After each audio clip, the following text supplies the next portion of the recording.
Hello my dear student. History class में आपका स्वागत है।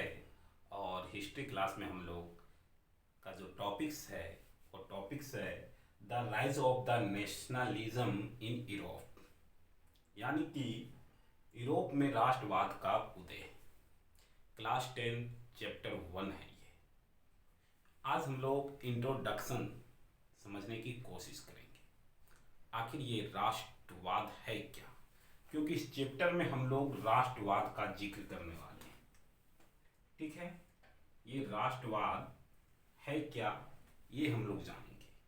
सबसे पहले राष्ट्रवाद जो है मतलब कह सकते हैं feeling of love, feeling love for the country, यानी देश के लिए प्रेम की भावना ही राष्ट्रवाद कहलाता है। आप सुने होंगे, उदाहरण से मैं आपको समझाने की कोशिश करता हूं।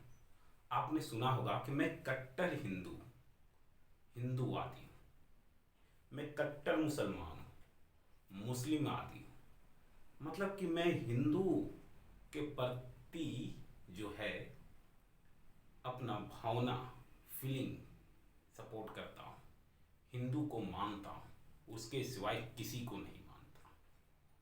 मैं मुस्लिम यानी कि मुस्लिम को मैं चाहता हूं, मेरे लिए मुस्लिम धर्म ही सब कुछ है। ऐसे विचारधारा रखने वाले लोग को मुस्लिमवाद यानी कह सकते हैं कट्टर मुस्लिम और कट्टर हिंदू से लोग संबोधित करते हैं।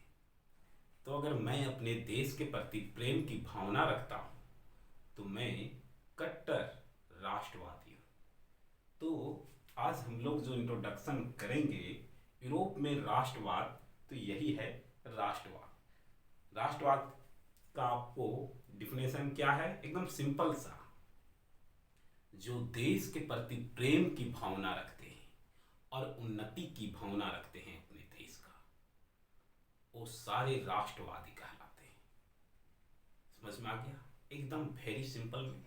इंट्रोडक्शन में हम लोग जानेंगे the growth of the nationalism in Europe after the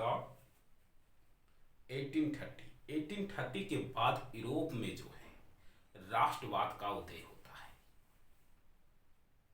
क्योंकि 1830 के बाद वहां के लोगों में राष्ट्र के प्रति उन्हें लगने लगा कि एक ऐसा राष्ट्र होना चाहिए उनके लिए जिसे में वो रहे और अपने राष्ट्र की उन्नति चाहे।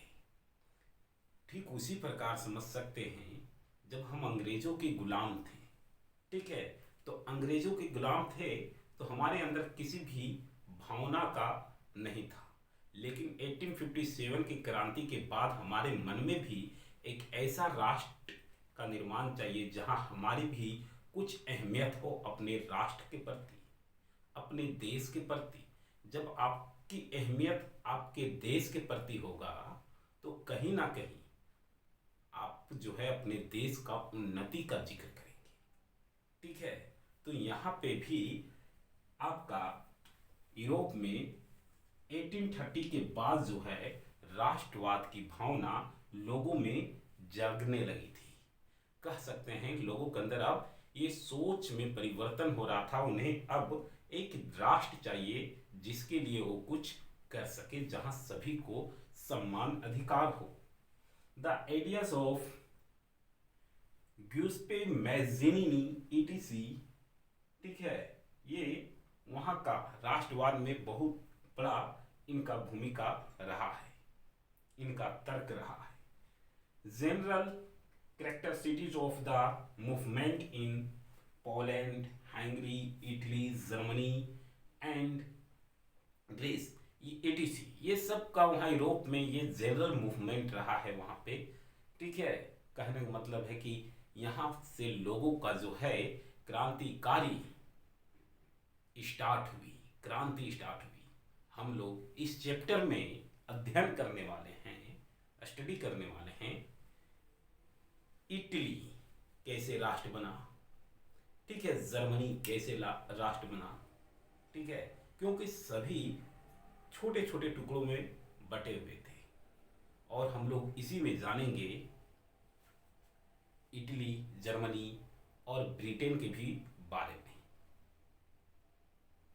तो ये था इंट्रोडक्शन जो हम लोगों को पढ़ना है। हम अब आगे देखते हैं क्या क्या हमें पढ़ना है। ठीक है।